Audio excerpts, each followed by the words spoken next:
Rock and roll.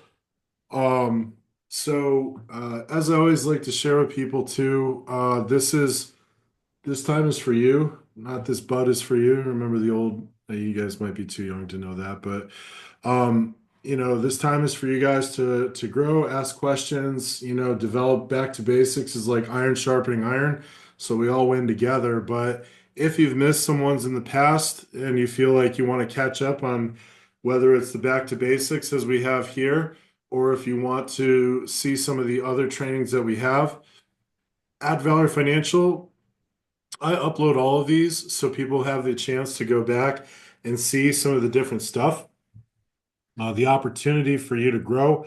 You don't have to be a part of Valor to be at these meetings, but obviously being a part of the Valor hierarchy, it has its perks, of course. But the idea here is that I always want to do good for the community so the community can do good for you guys, so to speak, if I can share the knowledge, we all grow together, we all win together. So if there's something that you feel that you want to get caught up on, there's plenty of monotone magic on this page. And we have this every Wednesday night, 8 o'clock. And then we have our more formalized training tomorrow, 4 o'clock Central Time. We're doing in case you missed it. So we're going to do a group of sessions on different things that we had at the great collaboration that we had 2 weekends ago. We had a lot of great attendance, a lot of great feedback, enough for me to want to do it again next year. And the idea really from the standpoint is how do we give without a return, so to speak. And that was the idea behind the great collaboration, different opportunities for different groups of people to come in, learn, and grow together, and ultimately find a value in different things. So those who couldn't make it for, I know the weather knocked some people out. It was just really bad Friday in Dallas. Other people, couldn't make it due to prior commitments and things like that. So we're bringing some of the best, tidbits, snippets. So we got a whole calendar. Insight is coming tomorrow. That's software technology to help you run multi-carrier more efficiently. Annuity Genius the next week. Then we have, I believe after that is the life settlement group called the Lotus Group. And then we're going to get into some carriers. So some carriers are coming out with new things. We had great conversations revolving around the carriers during the whole process. So all of that, being said, is we have a lot of good stuff over May and June, maybe even bleeding into July, and then in case you missed it, from the great collaboration. So a lot of cool stuff coming into the works with that. So anything that you miss, it's all up here for you, and it's available at any point in time. You can subscribe or not, and just it's all free for right now. So take advantage. So cheap shameless plug. Just want to throw that out there. Does anybody have any questions, comments, topics that you want to focus on that you feel like has been running amok in your head that you want to, chat with and see if other people have similar situations? If not, I can always go into canned stuff as well. I have no problem doing that. But this is more of the evening of participation. So I'll pause for a minute, see if anyone has anything. Jess, you want to kick it off? I'm very interested in learning how to choose indexes. What are we looking for if there's a new product and we see some indexes that we're not familiar with? How do we know which ones are good to choose? Yeah, that's a very easy question. Just ask Michael. None of them. No, just kidding. What I would say is that go ahead.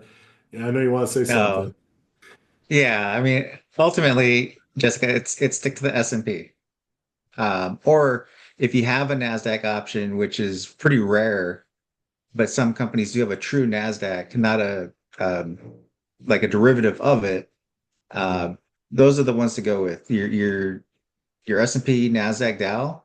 Those three have a long history of performance. Every single other indice that you see on those illustrations are typically what's called a VCI or volatility controlled indice. Mhm. and they've basically been engineered to look good on paper, but have never performed. Yeah, And the it's really as simple as that. and I'll kind So of if you want, support that too. Go ahead, yeah, Michael. if you want documentation, I can share that with you. Just reach out, but that's the simplest way to put it.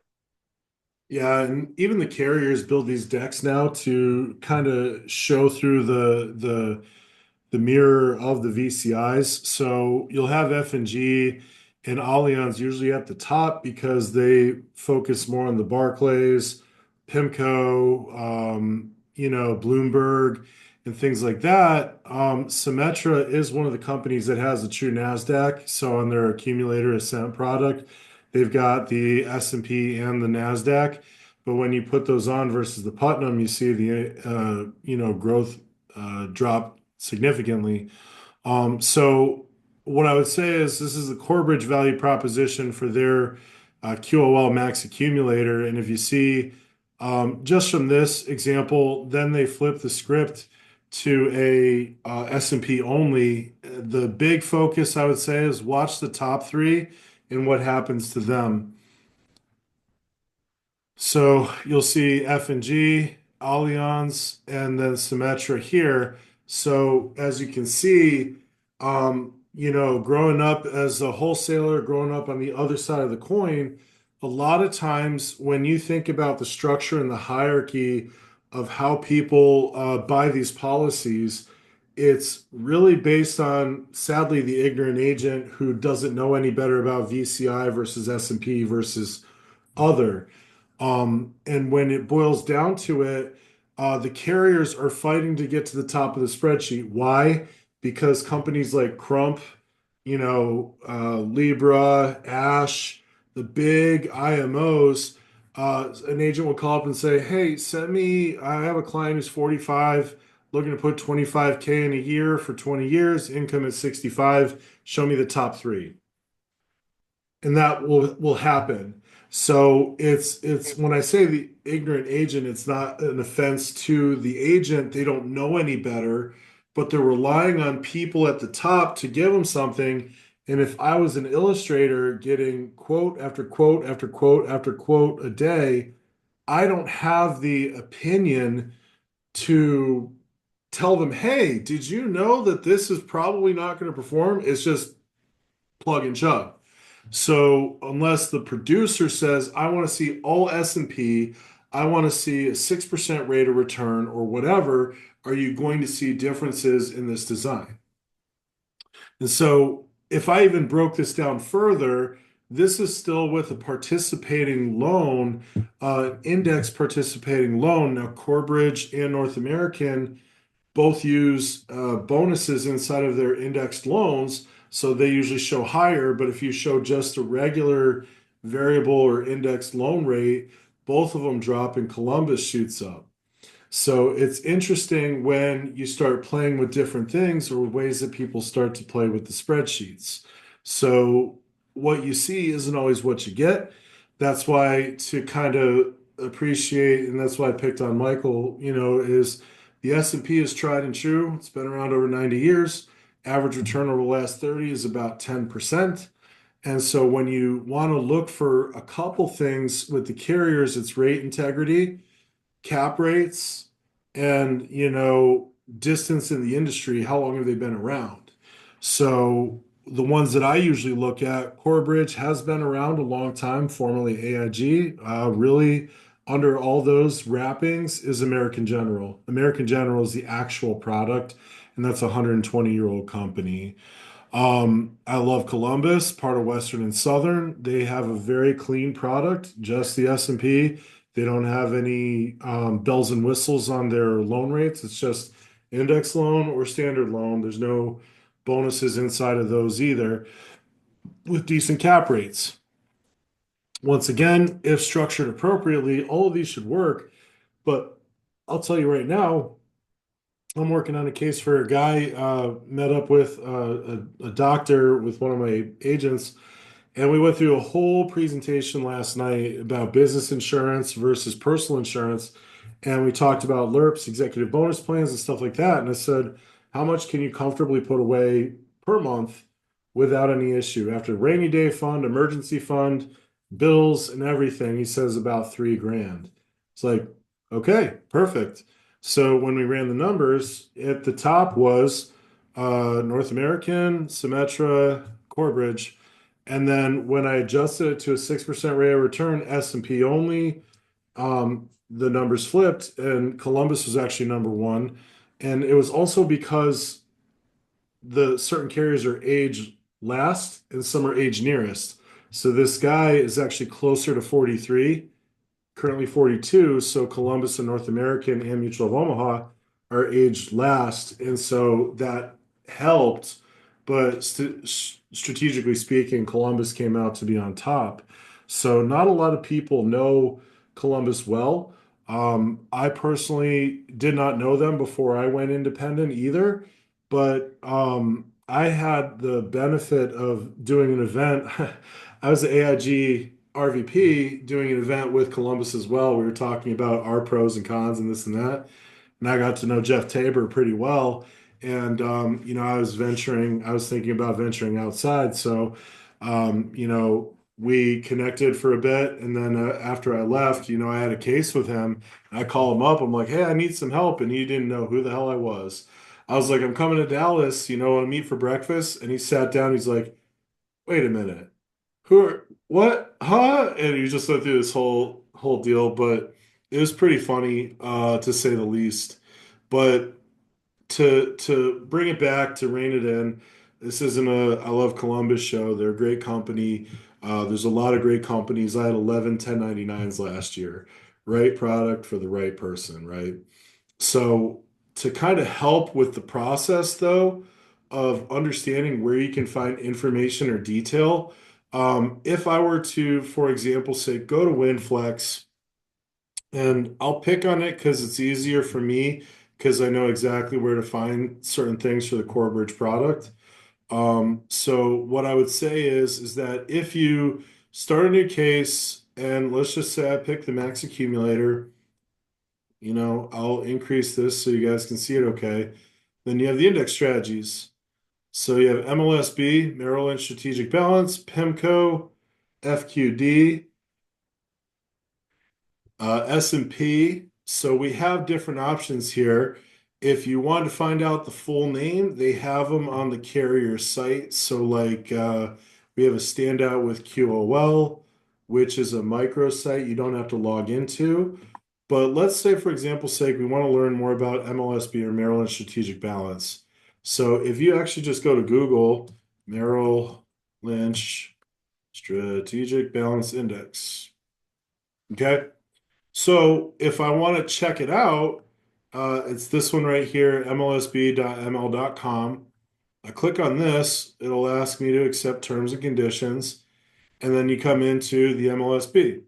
So because this is a Merrill account, they have to have numbers and information on it. So what is it? The overview, they talk about it. It's a mixture between the S&P 500 and then you also have the 10-year treasury. So these are the mixtures between it. But if you'll notice here, it's a rebalance semi-annually. So if you'll see downturns in the beginning of the year and they're like, oh shoot, we need to reposition, pull some out of cash or put it in treasuries, they'll do that.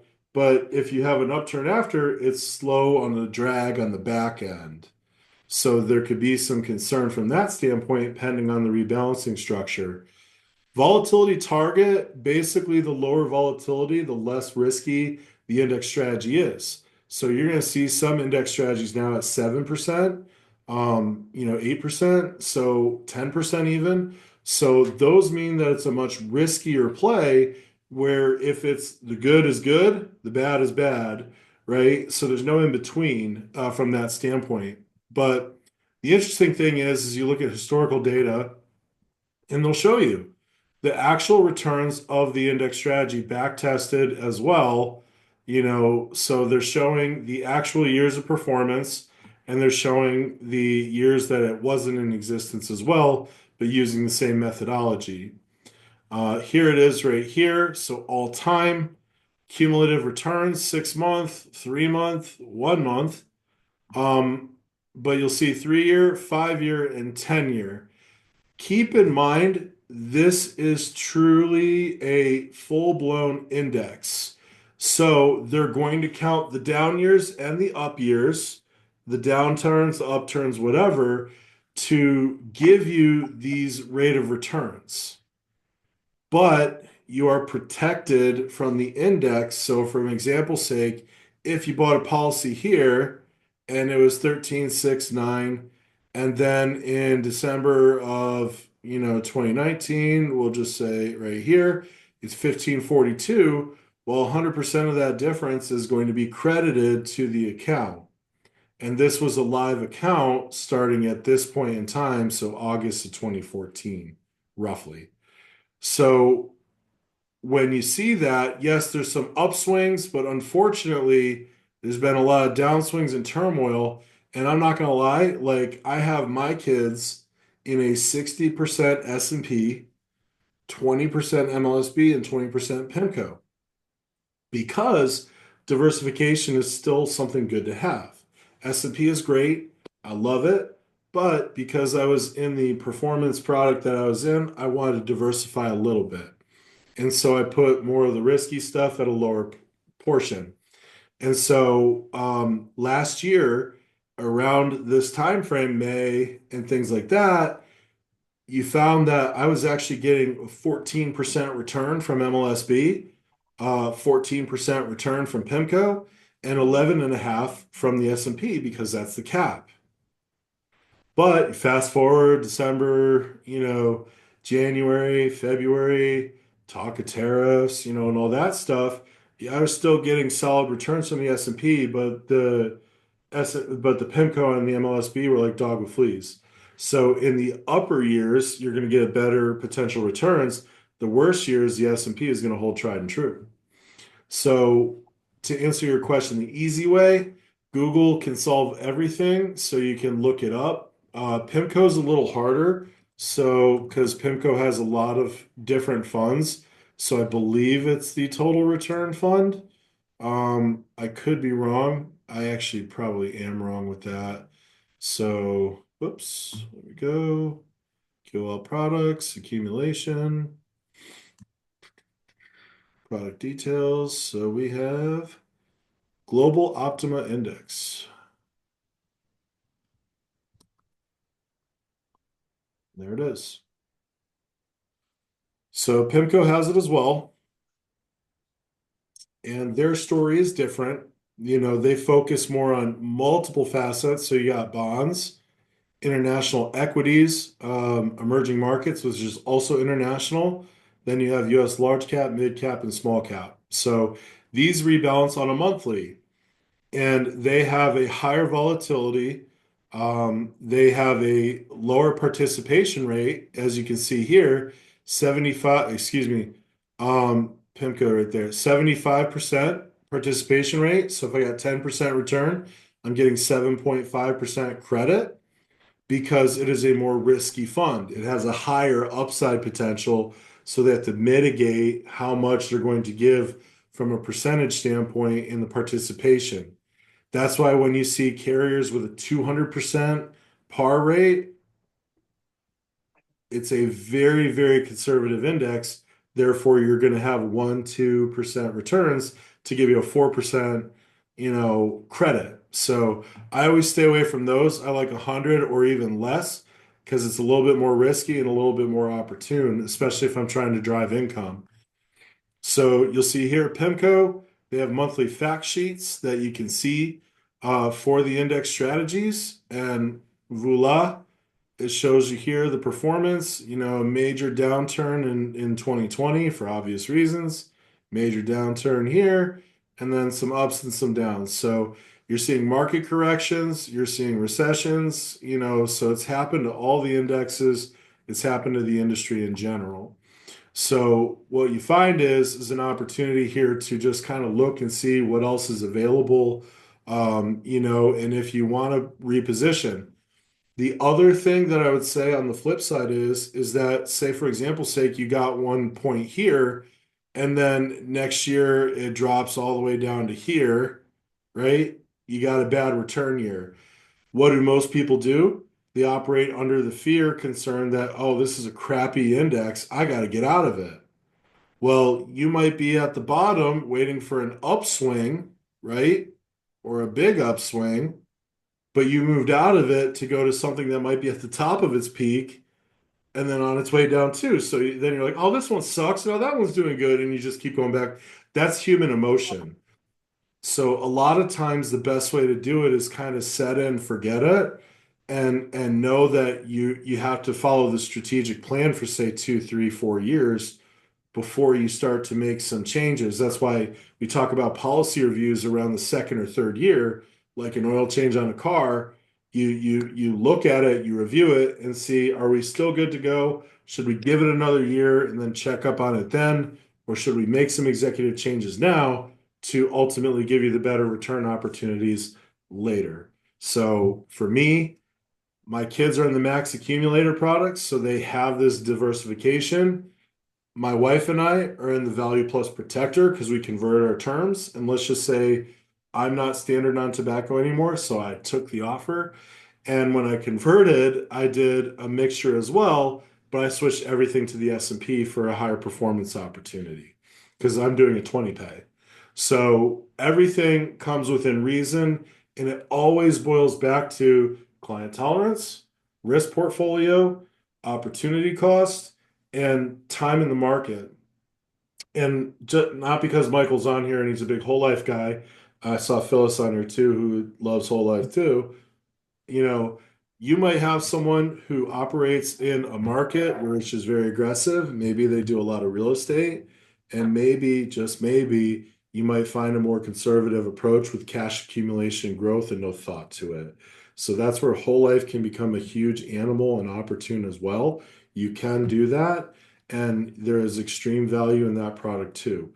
The beauty of where we are today is we have unleashed the opportunity by shedding off prior bias from, say, prior IMOs where the other product was the devil. We can play both sides. It's what works best for the client. So I think from that standpoint, you can Google them. There are some carriers where it won't show up, or they'll refer you. Like if I go back here to the main page, you'll see Bloomberg. And if I click on Bloomberg, it puts up this big honking must subscribe thing. So I can't see anything, you know? So some are only going to point you to Bloomberg. If you want to subscribe, if you don't, whatever.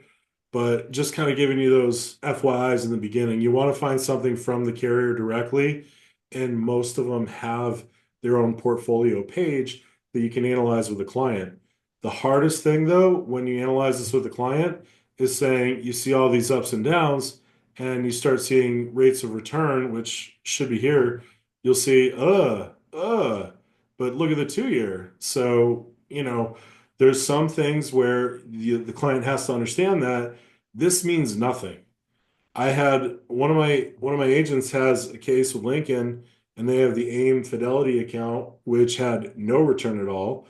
I have a second to die and we had it in the AIM Fidelity account, got a 10.5% return. Different day, different month, different expectation. So yes, it's good to understand how these work, but on the same token is it all depends on when you put it in and when your return date is, unfortunately. So a lot of questionable stuff on that because some people, I have a lot of analytics who want to say, well, show me the returns. It's like, well, my return, your return over a day could be 100% different, but people just don't like to believe that, but that's how these products work. So long-winded Oh, answer, but did that answer your question, Jessica? Yes, thank you very much. I understand very, very well. No well, problem. I'll share what Phil was talking about too, by the way. I started with WFG. So Jessica, no, they came from, or GFI came from WFG, right? So that's where I started. Every IUL was the greatest thing since sliced bread. Whole life sucks, blah, blah, blah. Within a year, I realized I knew more than my mentor. I continued to develop Yeah. myself.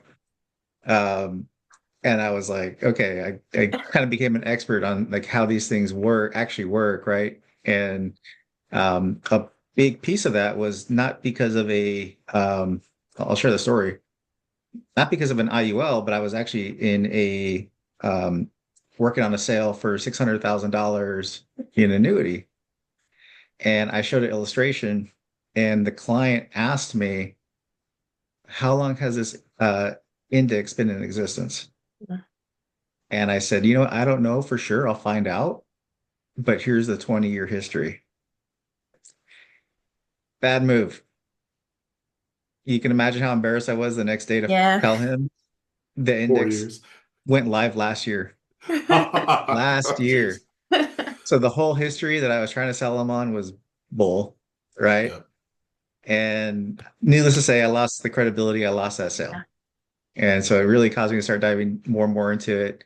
And I will say the more I became an expert in IUL, the more I lean towards whole life as my solution and what my strategy as well as my thing is I want to prepare you for investments. Life insurance not being the investment, but Mhm. being a financial foundation. So I like the guarantees. I like the predictability of knowing that my policy is going to grow every single year. Um, but when it comes to these indices, I've definitely selected Columbus as one of my favorites. There's a few carriers I'll choose. Okay, I'm going to go an IUL route. I like Columbus because it's an S&P index. I don't know if you noticed in the prior screen, you had that live date, which was about 10 years ago, 2014. So if you look at the returns on paper that they show you, like the total returns over the period, it was like seven. I think it was the prior index. So the overall returns was like 7%. But if you look at the last 10 years, which is when it was live, you have a 2.49%. It's a big difference. And so I started to see a pattern with all of them. They're all the same. Oh, this one shows 11%, but then the live date, it's not even a positive performing overall index, right? And so that's when I learned, okay, I'm always going to go S&P for myself, right? Columbus, I like it for different reasons. The contract's a little bit better. I don't know if you're familiar with like the per thousand charges, which is where your commission comes from, Mhm. but these carriers have in there contractually that they can continue, even though they illustrate 10 years of charges, they can include those charges the rest of your life. Columbus Interesting. guarantees a maximum of 20 years. So I can feel good if I do put a client in that product, when my client reaches retirement, that charge will not be in there and I have a contractual guarantee that says that, right? And there's a lot of moving parts to these products. And so the contracts matter, Mhm. And the big right? thing too is like when you talk about contracts matter. Statistically, we know most carriers have never gone to that length, but we don't know what the future holds. And the alignment at 20 years, when you talk about these as first off, we shouldn't just say it's an investment, right? Because there's the insurance component. This should be a supplement or can be a supplement. But it's a long-term strategy. It's a 15 to 20-year strategy. So much like Michael was saying, like, at least after 20 years, it's going to be gone. That's a great story to Mhm. have. That's not on paper. Like, well, I mean, that is not in your sales sheet, right? Yeah. So that's where I feel good because as an agent, last thing I want is imagine my client's getting charged a fee that was not illustrated and how that's going to impact Yeah. the performance of the actual performance, right? Yep. Yep. And then even the persistency bonus is a guaranteed persistency bonus. And when you close the corridor in retirement, you can lower the fees to the point that that bonus can cover it. So if I have them covered on a guaranteed basis, I feel good about that too, Yeah. Mhm. right? Yeah. That's So interesting. I like all of this information. We're gonna be friends. it's like the more you know. So yeah, that's why I say like I always like these because you get different opinions, different opportunities to share. And there's probably other people on the call who have had similar, they're probably doing the, face. They're just not showing it.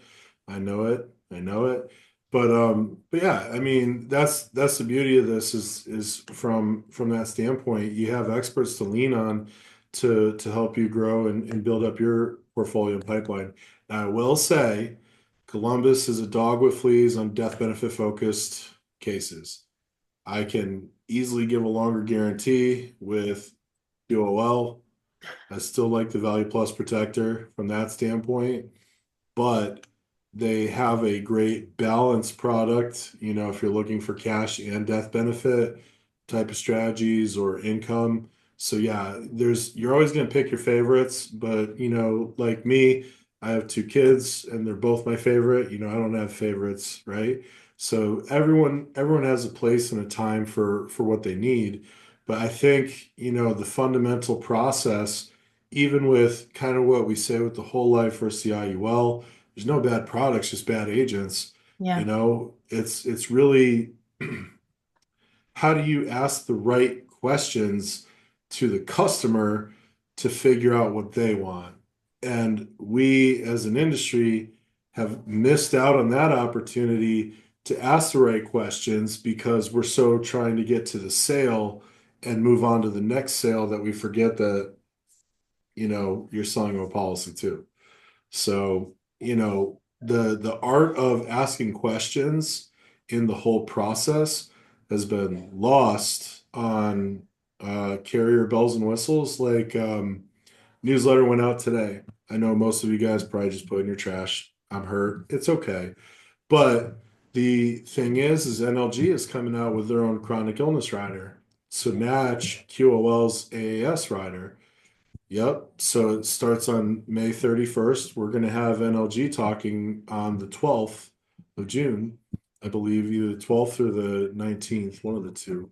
But, you know, that's a big day. That's a big deal. So there's probably going to be some interesting stuff that they'll want to talk about from that standpoint on changes and updates. And could that be of value? Absolutely. But for us to stay abreast of everything, understanding that every carrier, yeah, dollar for dollar, everything Oh, has its, I know, right? Everything has its place and time. And I think that's my job to kind of share those ideas and options and opportunities with you guys, and you'll see more and more of that. Now the collaboration is over. I got more time at home for right now. So it gives a chance for me to kind of, you know, do a few extra things on the Thursday calls because I do want to keep this free flowing and open.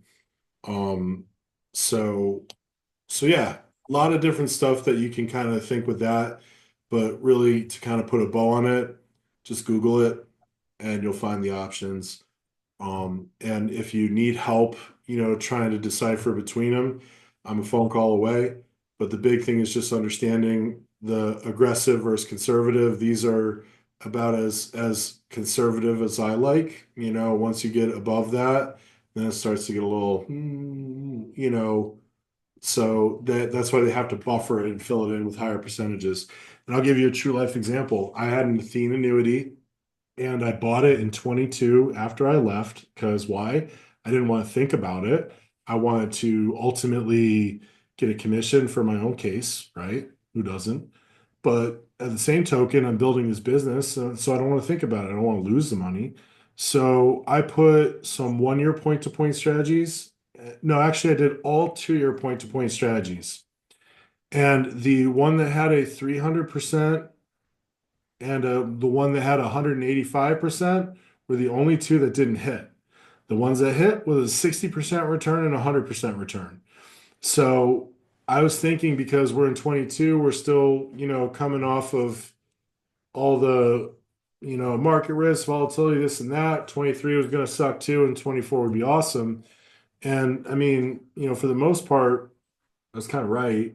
But you know, on the same token, I was kind of pissed that I had two that didn't hit at all. So really what my return was about 7% per year or 14% total. So I repositioned that out and put it into an alternative investment, which gave me a double digit return. So we have to just figure out what works best for our customers.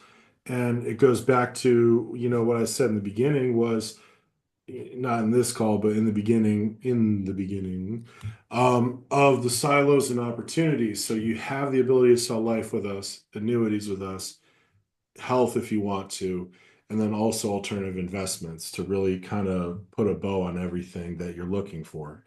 So how can you be a holistic planner for your customer is certain things like that.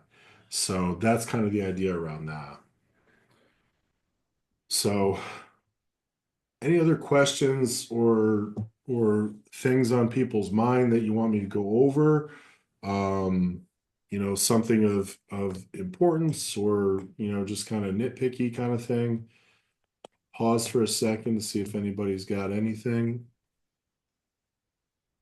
It might not be that important, but one of the indices I tend to look at is like uncapped S&P options, like Yep. maybe the monthly point to point option, like with like North American has. Um, Yep. you want to share on those kind of things?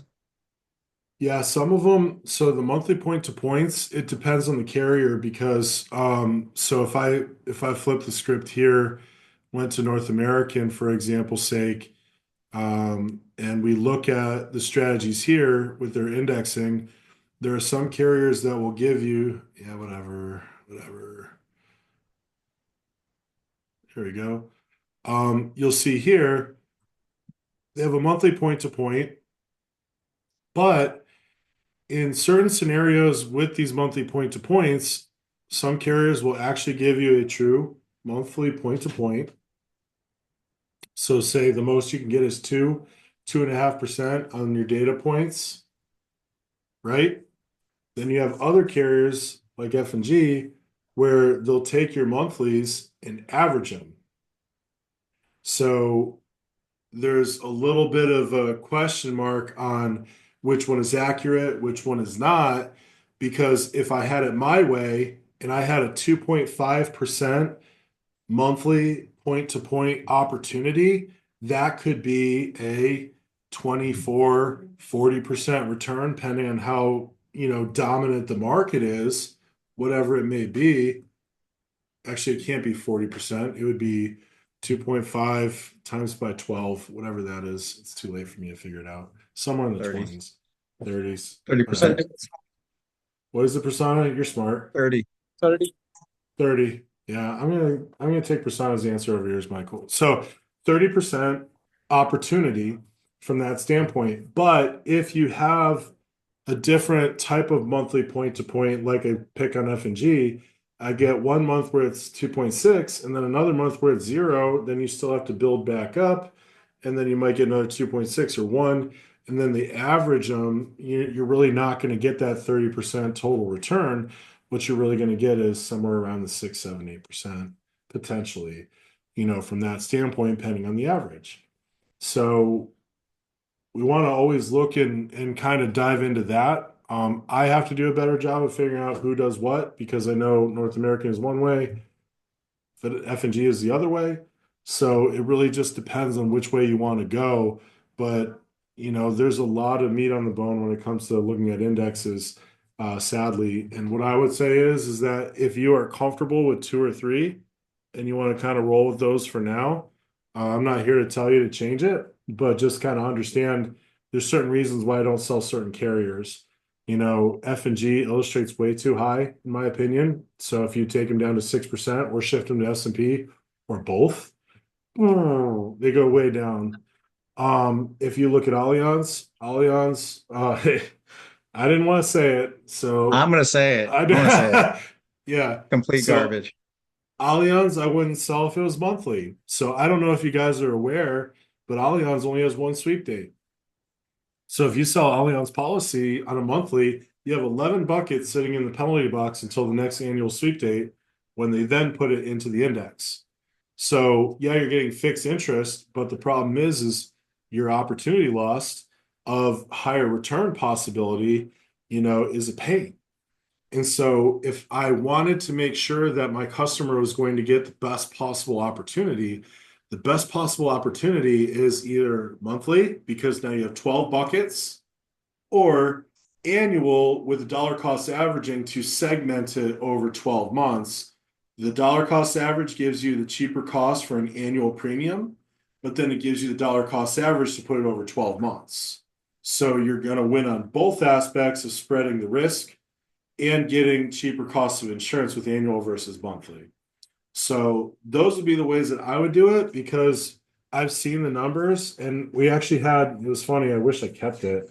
An actuary from Corebridge, well, I couldn't keep it, that'd be stealing, but an actuary from Corebridge created a Excel sheet on factoring, monthlies versus annuals, including the returns to the MLSB, PIMCO, so on and so forth. And every time the monthly always beat the annual returns because of the spreading of the risk. If you want to use an example, I'm a degenerate, so I'll play roulette at the casino sometimes. And roulette has 36 numbers, and if you put all your chips on one number and that hits, it's a great day. But you have a 1 in 36 shot of hitting that. So if you spread the numbers out, say put them on 12 different numbers, now you have a 1 in 12, 1 in 3 shot of hitting. So you have a higher likelihood of winning, but if you spread all those chips out, there's less per spot, but you have a higher statistical chance of winning. Flip it over to this, you have 12 different buckets, 12 different opportunities to gain money. It gives you a higher statistical chance of winning. So that's why I highly encourage DCAs. As an agent, sure, I love annuals because that means I get comped all up front. But if that's why I look at carriers that have DCAs as well, because it gives you that benefit of both annual and the dollar cost averaging spread. Anyone have any questions on that? That can be over some people's heads, but I just want to make sure that makes sense. I have a small policy field if you want me to show the. You have the Index. DCA or the No, the cap versus the monthly cap. It's oh, North if you have American. that? Yeah. Yeah, I'll share. Yeah, give me 1 sec. Let me stop sharing here. Go for it. So this policy, I just had the client make me their agent. So Mhm. they signed the form, but this is a North American policy. So one thing you notice, and this is something that all carriers do, so you have to prepare for this, is the cap. So if you go illustrate North American today, you have a 10.5% cap. This is a policy that's 4 years old, and look at the cap today. 7.55. So that's another reason I like Columbus, because they don't have any caps this low. Well, a lot of the other carriers do have caps this low, but if you look at the monthly, we're talking about the opportunity. So it's even after 4 years, it's still 3.15. You multiply that by 12, you have about a 40% possibility here. Obviously, you're not going to hit 40%, but you have an opportunity. So when you look at down here, the actual performance, you can see the cap got lowered this year because last year was over the 7.55, right? But look at the monthly point to point. You got a 19%. Mhm. So it gives you a little bit more upside. You just have to pay attention because, yeah, if this cap was like 2, it probably wouldn't be worth it. But at 3.1, definitely worth it. Even 2, I mean, if you think about that, I mean, so you have Yeah. 40%, whatever. So even half of that, you look at around a 9 or 10% 12. return, Yeah. something like that. Yeah. So, I Well, in mean, this case, yeah, because your cap is 7, so yeah, or 7.5. or it's probably 9 there or, something around there. Yeah. So, yeah, I So mean, that's to me, that's a pretty strong. And plus, Yeah, that's very strong. Thank you for sharing that. even after lowering the cap, they maintained a pretty strong option here. And so the other part is, like, if I were for me, I would ask myself, does my client have a shot at performing as illustrated? yep. And obviously with the S&P cap, they don't have a shot, but with that monthly point to point, they do. So Yep. And it's actually funny because, when you look at even the carriers who have exited the industry over the last year, Anaco and Global, both taken over by asset managers, um, it was interesting because Global stopped selling, they stopped selling IULs, but originally they were called the IUL shop. That's what they sold. They were an IUL shop. They only sold IULs. They didn't sell terms. Sounds very familiar to another company that's out right now. And they sold it very well. Top crediting options, top this and that. But they literally dropped caps and pars almost immediately after it went in force 2 years later. And they had a meeting with their top GAs, and they basically said, "You guys have dropped the caps so low on our products that we can't even meet the original illustrated strategy because the caps are so low." And Global's response was, "Well, you didn't think we could keep them that high forever, did you?" And that was the response to all of their top general agencies. So, when you think about that, I don't want this to sound like slander, but there's a lot of parallels between F&G and Global. And so I fear similar situation may not be today, may not be tomorrow. And I have buddies who work at F&G. I do, close friends. And they're high up. They keep asking me, when am I going to start selling more of them? So the fact is that they're not, yeah, I know, right? They're Sorry. not, they're great people, but I have a situation here where we talk about rate integrity, crediting. They rely very highly on their Barclays, and they're Morgan Stanley. So when you think about that, when you have money managers in versus people who sell insurance, they really look for ROIs. They look to cut corners, and that can be, yeah, they do. And that can be one of those situations where, um, you know, it may not look pretty on paper, but I've said this time and time again. Illustrations prove one thing, and that's ink sticks to paper, right? You have to look at the undercarriage of the product, understand it to make sure that it is the true value proposition for the customer. Otherwise, you're gonna have a problem. So might not be now. And I see a lot of people, tenured people in here, some newer people too. But when you think about it, the tenured people know that your network is your net worth. And so if you do right by them, it's only going to pay off dividends later.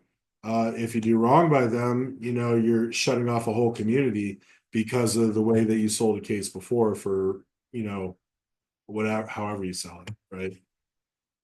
So we're getting close to the top of the hour, but Tia, I saw you came off mute. Did you have a question? I did. I was gonna ask you to go over the par rate again and how that relates. Sure. So are you talking about the percentages and the differences between the percentages, or how a par rate actually works in regards to point to point? Ooh. Um, um, Not necessarily, I guess how it works and relates to point. I understand Okay. the percentages of it, but the other part of it. Okay.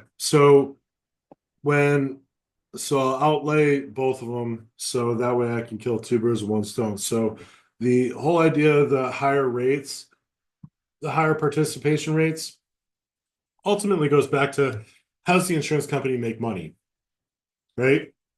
How can they give these great returns and stuff like that? No downside, upside opportunity. How do they make money? Hmm. Well, it goes back to I mean, let's be honest, you're going to probably have a little hand greasing from these index companies, right?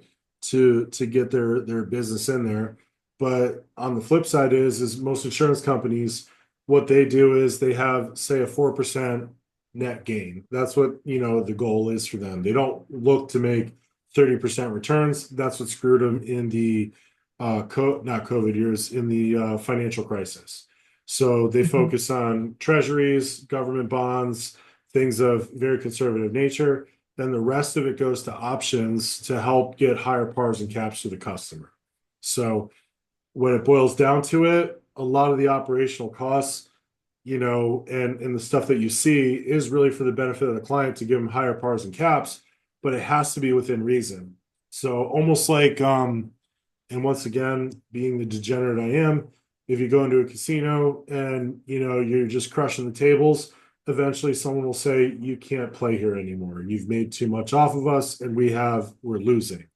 So I don't know if anyone's seen a casino lose before, but the fact of the matter is insurance companies are for profit. They are not nonprofit. And so they need to make some money off of this stuff too. That's why they limit the amount of gains that you can get, because they're giving you that other protection on the other side of a 0%. So when you look at an aggressive index strategy, something that has a lot of international equities, that has a lot of volatility and a high probability of a big return in some years. So in order to mitigate that, they have to show a lower participation rate to basically provide against a higher volatility or higher growth potential. Okay. If it is Okay. a weaker fund, weaker being less annualized returns, then they're going to juice it up a little bit by giving it an enhancement of, say, 180%, 200%. So a 3% return turns into a 6% on your index credit, which leads to what most people are illustrating at. Therefore, it can meet the objectives of the client at a lower number to hit. So, I've heard the story from 3 different RVPs from 3 different companies. All you have to do is hit 2%, and then you get your number. All you have to do is hit 3%. Well, if it's hitting 0.75% or 1.38%, it's not hitting, and the customer is pissed. So when you think about that, that's why I say, like, I personally like either 100% or less, because it means it's going to be a bit more aggressive and a bit more opportune. Got it. Got it. So that's the big thing. It just really, again, also depends on the tolerance of the customer. Because if the customer wants something that they know has stable returns, set it, forget it. S&P, tried and true, simple and easy. Here's your cap, company, and I know this from being at Corebridge, they've dropped their caps mostly to worst case 9%. So it stays within that range, 9 to 11%. So it's fluctuated, but hasn't really dropped too much. 50 basis points, I think, is the lowest they go from theirs. So integrity is everything, especially with the S&P rate. So it kind of helps you from that process. But again, just diversifying, showing the indexes, the differences between, say, a mixture of some participation and a mixture of cap doesn't mean it's a bad thing, because you're limited to the upside and versus the unlimited upside. It just depends on what you're putting it into. So yes, the PIMCO has beat S&P because it's limited to 11.5 for me. It's at 14, even at the 75% rate. But now it's the other way around, and the S&P is like 8%, 9%, and the PIMCO and MLSP are like 1% and 2%. So it all balances. Got it. So was that the question, or did you want to understand how to factor the participations and things like that? No, that actually was the question. I was trying to figure out how the higher par rate made a difference in how the index performed. So I got it. Yeah, just weaker indexes. So, but yeah, I mean, really, that's a lot of interesting stuff. I mean, like, from the one question that Jessica had spawned into an hour conversation. So rock on. Anyone have any other questions or comments, or maybe we'll call it for the evening? So I have one question, quick Yeah, thing. Jay. So when you design an IUL, let's say people after 60s, they start taking some withdrawals. So Yep. after 20 years, So let's say if there is a situation like in the first fifth year or sixth year, I wanted some money, I'll take it not as a loan, maybe as a withdrawal, and maybe within a year or so when I have money, I'll want to put it back. But after 65, whatever I get it, that I want to go as a loan. So Yeah. how can you really put both together as a combination? You can't.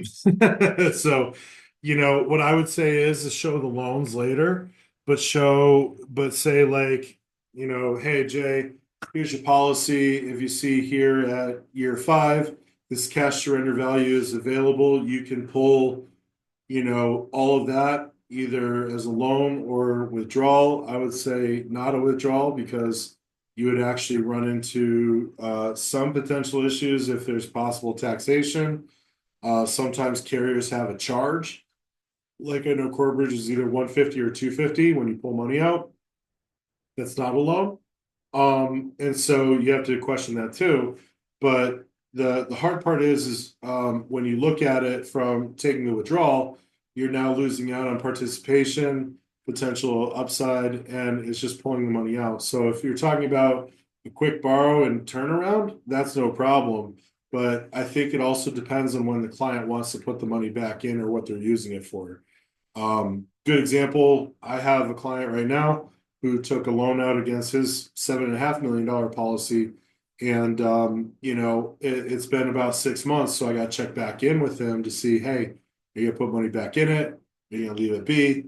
And really, it's our job as a professional to run the in-force illustration at that time to say, all right, here's a withdrawal, here's how it's going to impact your policy.